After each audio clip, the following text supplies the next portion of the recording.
দেশের প্রধানমন্ত্রী কখন কোথায় বিচরণ করবেন সে নিয়ে কোনো প্রশ্ন থাকে না। পশ্চিমবাংলায় আসছেন, পশ্চিমবাংলা তারা নতুন সরকার গঠন করেছে, কিন্তু মণিপুরে তিনি যেতে সেভাবে সময় তিনি দিচ্ছেন না মণিপুরবাসীর জন্য, যেটা এই মুহূর্তে সব থেকে বড় দরকার।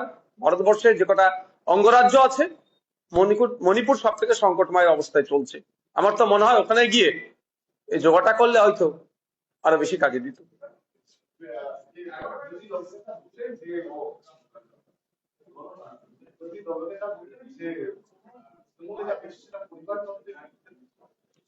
দেখুন, কথা হচ্ছে বিরোধী দলনেতা যেটা বলেছে তার সুরে সুর মিলিয়ে কথা বলতে হবে এরকম ব্যাপার নয়। যদিও আমি বিরোধী দলের বিধায়ক হিসাবে বলছি, এতদিন পরে সব মনে পড়ে যাচ্ছে কিভাবে বুঝতে পারছি না।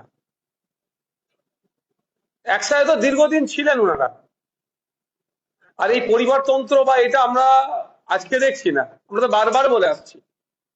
সেই সময় বা 4ঠা মে 2026 তখন খুব মিষ্টি মিষ্টি লাগছিল, আর এখন আমরা দেখতে পাচ্ছি এখন এইগুলো শব্দগুলো বার হচ্ছে।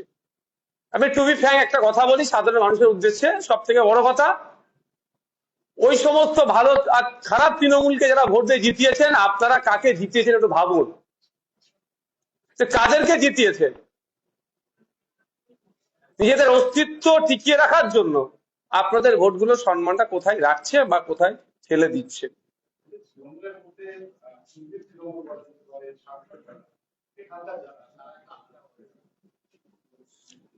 দেখুন, কে কোন গ্রুপে যাবে সেটা আমি ডিসাইড করে দিতে পারি না, এটা তাদের সম্পূর্ণ ব্যক্তিগত মতামতের উপর নির্ভর করছে। তবে আমি একটা কথা বলতে পারি, আমি ওই বেশি তাত্ত্বিক কথা আমি জানিও না বা বলিও না। হ্যাঁ, নীতি আদর্শের উপরে আমি অবিচল থাকি। যদি সত্যিকার অর্থে কেউ নীতি আদর্শ নিয়ে চলে তাহলে বলবো রিজাইন করুন।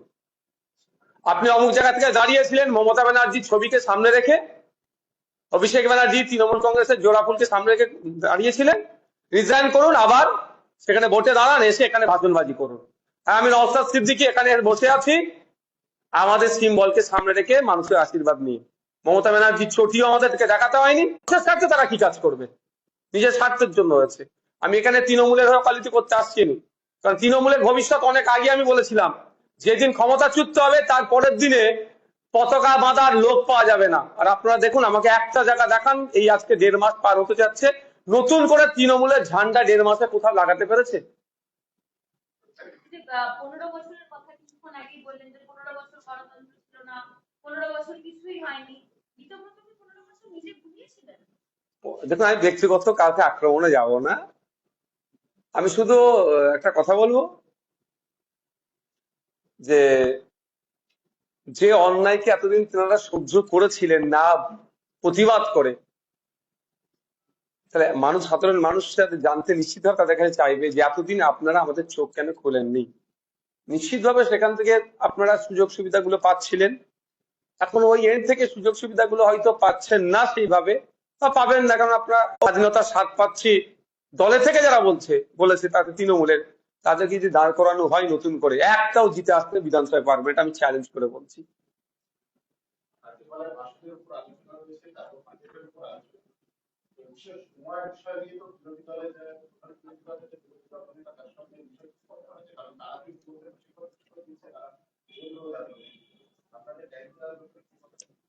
দেখুন, আমি এটা সেকেন্ড টাইম এমএলএ, কাকে বললে টাইমটা পাওয়া যায় সেটা আমি জানি, আমি তাকে জানিয়ে দিয়েছি যে আমার জন্য এই টাইমটা বরাদ্দ করতে হবে।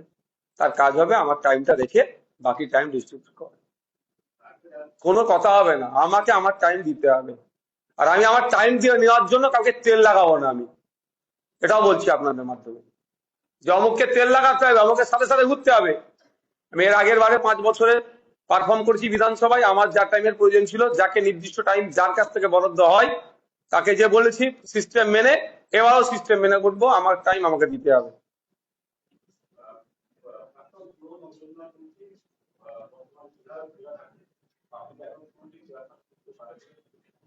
যখন হবে প্রতিক্রিয়া দেব, এখন তো হচ্ছে না, ঘোষণা হয়নি তো।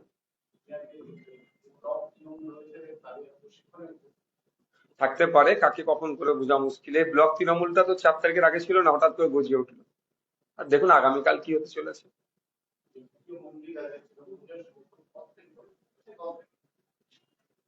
এরকম ভাবে অনেকের করবে, তৃণমূলের কাছ থেকে গুছিয়ে কাছে কামিয়ে নিয়ে এবার একটু নিজেকে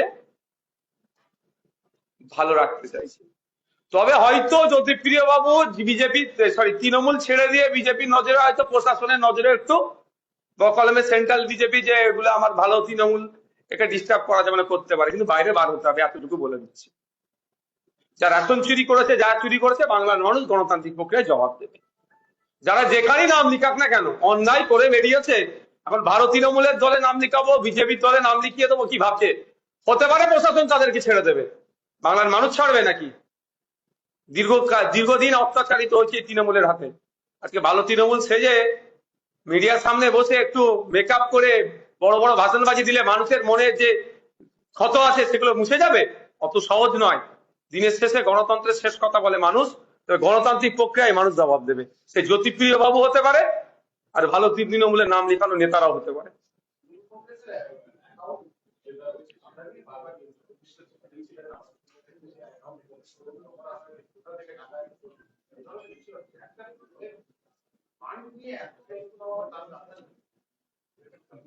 লড়াই তো এটারই, লড়াই এটা। কেউ গ্রাম্য ভাষায় সরু চাল আর মোটা চাল। একজন মানুষ সকালবেলা উঠে কলকাতায় আসছে, সারাদিন হাড় ভাঙা খাটুনি করার পরে বাড়ি ফিরে যাচ্ছে, মাস গেলে 6,000 টাকা মাইনে, 6,500 টাকা, 7,000 টাকা মাইনে। তার মোটা চালের ভাতটা জোগাড় করার লড়াই। আর এইগুলো যেগুলো এতদিন 15 বছর তৃণমূলে থেকে চুরি করেছে, দুর্নীতি করেছে, মেসিকে বাল্য বন্ধু মনে করে কোমর জড়িয়ে ধরার চেষ্টা করেছে, এরা এরা সরু চালের ভাত খাওয়ার লড়াই করেছে। এই তো লড়াই। এখন ওই ফান্ডটা ভাবছে এখন কে ভোগ করবে একদিকে, আর দ্বিতীয় হচ্ছে বিজেপিকে, সেন্ট্রাল বিজেপি বিশেষ করে তাদেরকে একটু মিস কল দেওয়া যে আমি তোমাদেরই লোক, এদেরকে এদেরকে ডিস্টার্ব করছি। এতদিন পরে মনে পড়ছে ফান্ডটা কোথা থেকে আসলো, চাকরি বিক্রি করার টাকা, তোলাবাজির টাকা, এতদিন পরে মনে পড়ছে। বাংলার মানুষকে কি বোকা পেয়েছে নাকি এরা? এই দুর্নীতির দায় ওদেরকেও নিতে হবে, যারা এইরকম টেবিলে বসে বলছে ওই টাকাটা কোথা থেকে এসছে, এতদিন পরে কেন? যদি সত্যিকারের নীতিবান মানুষ হতো, দলের থেকে প্রতিবাদ করতো। আর এখন পর্যন্ত যারা দলে থেকে প্রতিবাদ করছে, এতটুকু মনে রাখবেন, ওই ফান্ডটা যাদের অ্যাকাউন্টে আছে তাদের সিম্বলে আছে। যদি এখনো নীতিবান হয় তাহলে পদত্যাগ করে এই কথাগুলো তুলুক।